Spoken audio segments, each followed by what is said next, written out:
Two coworkers, same company, same department, same job title. Last year, both of them got a raise, same percentage, same day. Wow, HR sent the congratulations, same buddy. email We to both both of did them. it. Congratulations, your new Yes, salary congrats is to you effective too. the 1st. This is great news. One of them, 8 months later, has nothing to show for it, literally nothing. Her rent went up a little, she upgraded her car, started ordering DoorDash more, got a slightly nicer gym membership. And when someone asked her last month how the raise was going, she said, "Honestly, I don't even feel it anymore." The other guy didn't move apartments, didn't touch his car, but 8 months in, he has $11,000 more in accounts he didn't have before, his credit card is completely dead, and he just maxed his Roth IRA for the first time in his life. Same raise, same city, completely different outcome. The difference between them wasn't willpower, it wasn't some complicated investment strategy, it wasn't even how much the raise was. It was what they did and what they didn't do in the first 72 hours after that raise hit. I run a small personal finance research channel, and the question I keep coming back to, the one I genuinely cannot stop thinking about, is this. Why do two people with the exact same income end up in completely different financial realities? Not sometimes, consistently, predictably, almost every time. I've been tracking this pattern for 3 years, and today I'm going to show you the exact sequence that separates those two people step by step, in order, with real June 2026 numbers. And before we start, this is not a spend less on coffee video. The math on skipping lattes is genuinely embarrassing compared to what I'm about to show you. Let's go. Before the routine, I need to show you the enemy, because there's a mechanism so invisible, so perfectly timed, that it has quietly swallowed raises for millions of people without them ever understanding what happened. It's called lifestyle creep, and in 2026, it is faster and more aggressive than it has ever been because the entire consumer economy has been rebuilt to capture your raise before you consciously decide anything. Here's exactly how it works. You're making $60,000, life feels tight, you know how many days until payday, you think twice before every non-essential purchase. Then your raise hits $72,000, your take-home goes up roughly $650 to $700 a month after taxes. Suddenly things feel easier. So you make a series of small, completely reasonable decisions. You move to a slightly nicer apartment, $150 more a month, but it's so much better. You start shopping at Whole Foods instead of Kroger, maybe $80 more a month. You pick up 2 new streaming subscriptions because finally you can afford it, $40 a month. Your car lease is up and your credit score improved, so you upgrade $180 more per month. Every single one of those decisions felt earned. None of them felt big. Total monthly increase, $450 out of $700. Then 3 months later, the subscriptions you forgot about auto-renew. You upgrade your phone because the contract ended. You start saying yes to more social invitations because now you can. And by month 6, you're spending $680 more per month than before the raise. Your lifestyle absorbed 97% of it. And now the new salary feels exactly as tight as the old one.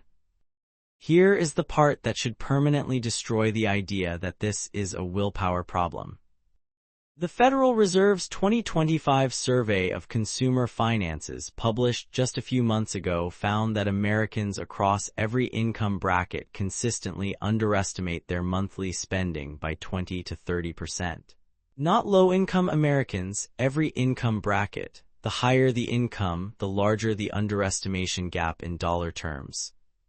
A separate PYMNTS study from early 2026 found that 67% of Americans earning over $100,000 a year described their finances as tight or paycheck to paycheck. $100,000 a year. Tight. This is not a discipline failure. This is a design problem.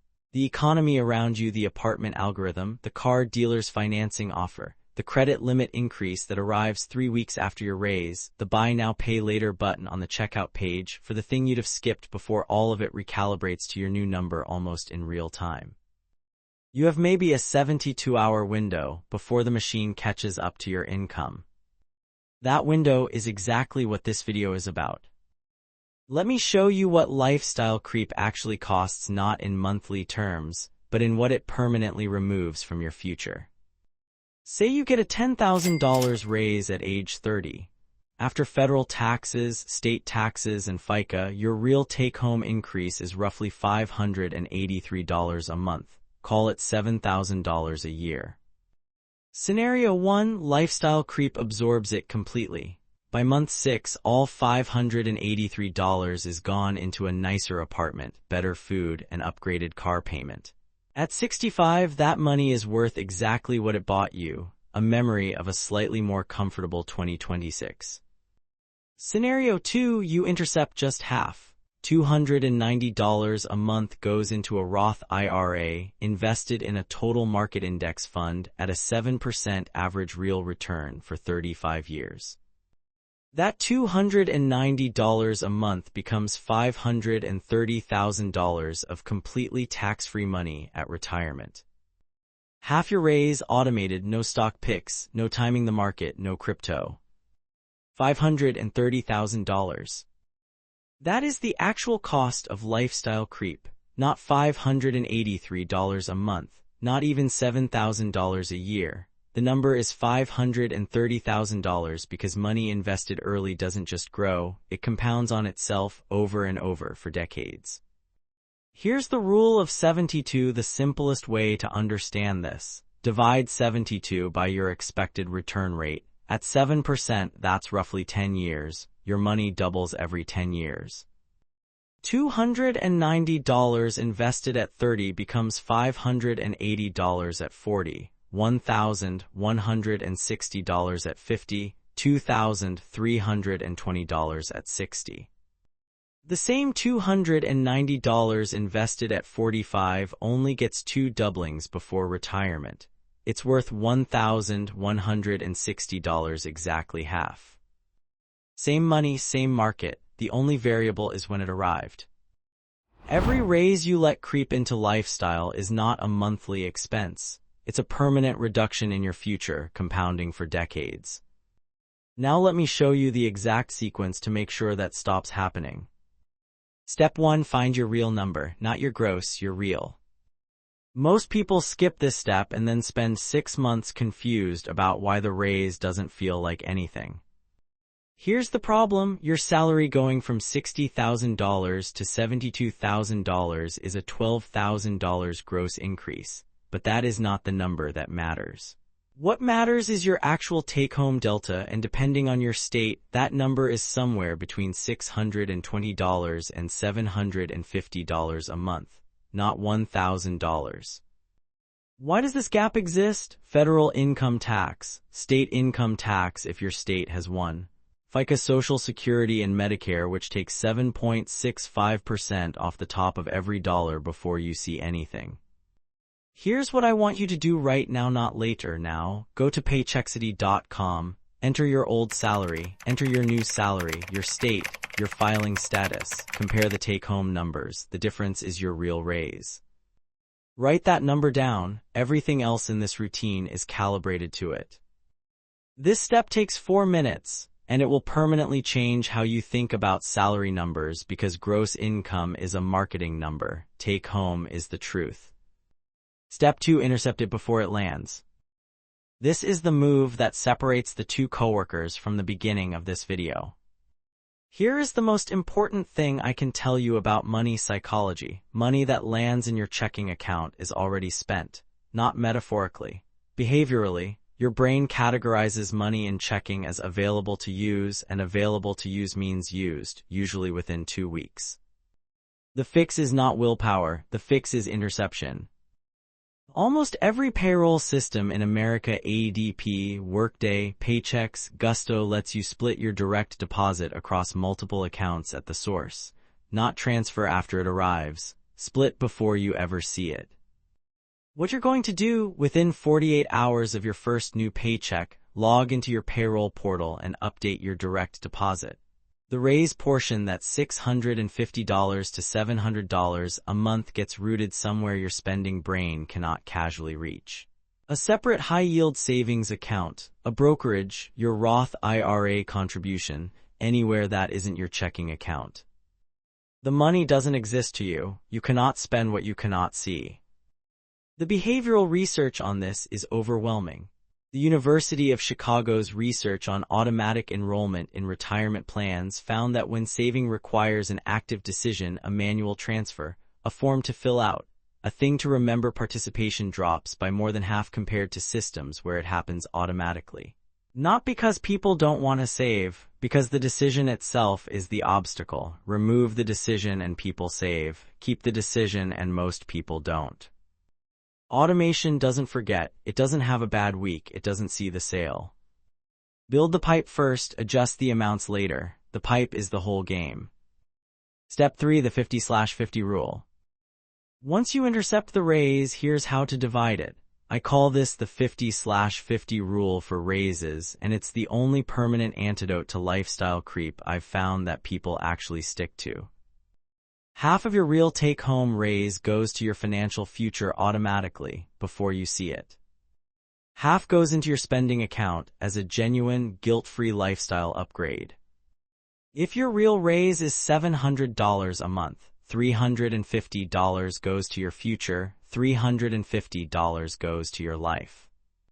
This matters because pure restriction doesn't work long-term. If you try to capture 100% of every raise for savings, you will resent the system and eventually abandon it. But if your lifestyle never improves at all, that's also not sustainable. The 50/50 rule means you actually feel every raise. Your life gets genuinely better every time your income goes up. And your savings rate climbs automatically every single time your income climbs without you having to decide anything new. The lifestyle machine never finds out what you're earning because you split the raise before your spending patterns can adapt to it. Where does that first $350 go? That's steps 4 through 6 in strict priority order. Step 4, the employer match. Free money first always. If your company offers a $401,000 match and you are not capturing every dollar of it, that is your first destination, not the second. Not after something else. Here's why. A typical employer match works like this. Your company matches 50 cents for every dollar you contribute, up to 6% of your salary. On a $72,000 salary, 6% is $4,320 a year from you. Your employer adds $2,160 on top of that. That is a guaranteed, immediate, risk-free 50% return on your money, before the market does a single thing, before any investment thesis plays out. No legal investment on earth offers a guaranteed 50% return. The S&P 500 averages around 10% nominally per year, and that's a great year. Your HR benefit beats the market by 40 points, guaranteed with zero risk, and the enrollment form takes 10 minutes. Not capturing the full match is the equivalent of your employer offering you a raise and you saying, "No thanks."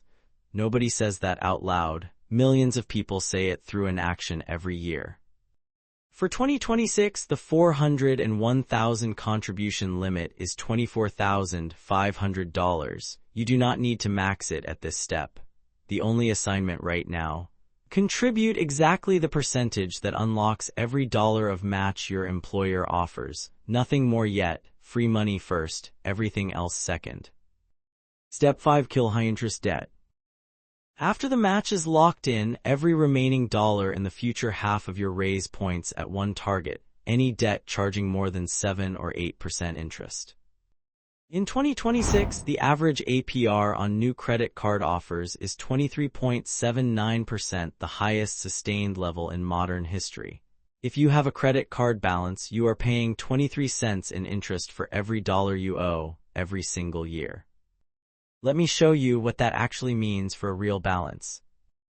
$5,000 at 23.79%. If you pay the minimum, usually 2% of the balance, you spend 9 years paying it off and pay $4,800 in interest.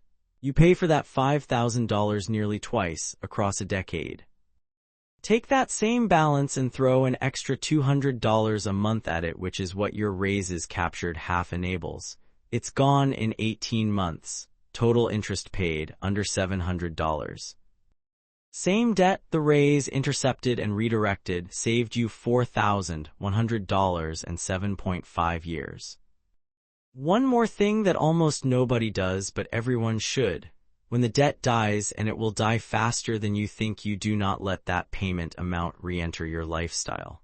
The moment the card hits zero, you reroute that exact dollar amount to the next step. The pipe already exists, you just change the destination. This is how the routine compounds, not through heroics, through redirects. Step 6. Fund the Roth IRA. After the match, after the debt, now your raise goes here. The Roth IRA is the most flexible wealth-building account available to most Americans, and it is almost criminally underused, mostly because it doesn't come with an employer and nobody automatically enrolls you. The deal: you contribute money you've already paid taxes on. In return, every dollar of growth, every year of compounding for the next 30 years, the government never touches again, not at 59.5, not ever. Tax-free permanently. For 2026, the contribution limit is $7,500 a year, $8,600 if you're 50 or older. That's $288 per bi-weekly paycheck to max it. Your raises intercepted half can fund a significant portion of this automatically. Why Roth here specifically, instead of more pre-tax $401,000 contributions? 3 reasons. 1. If you're in the 22% tax bracket today, you are likely at or near the lowest federal tax rate of your career. Paying taxes now and never again is buying taxes on sale. 2. You can open a Roth IRA anywhere. Fidelity, Vanguard, Schwab. You choose the funds. You pick the lowest cost options available, not whatever limited menu your employer's plan happened to lock in years ago. 3. Your contributions, not the growth, can be withdrawn at any time with no penalty.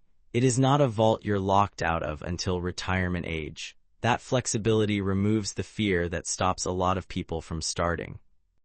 Income limits for 2026. Phase-out begins at $150,000 for single filers, $236,000 for married filing jointly. Above that, search Backdoor Roth IRA. It's legal, it's straightforward, and it takes about 20 minutes.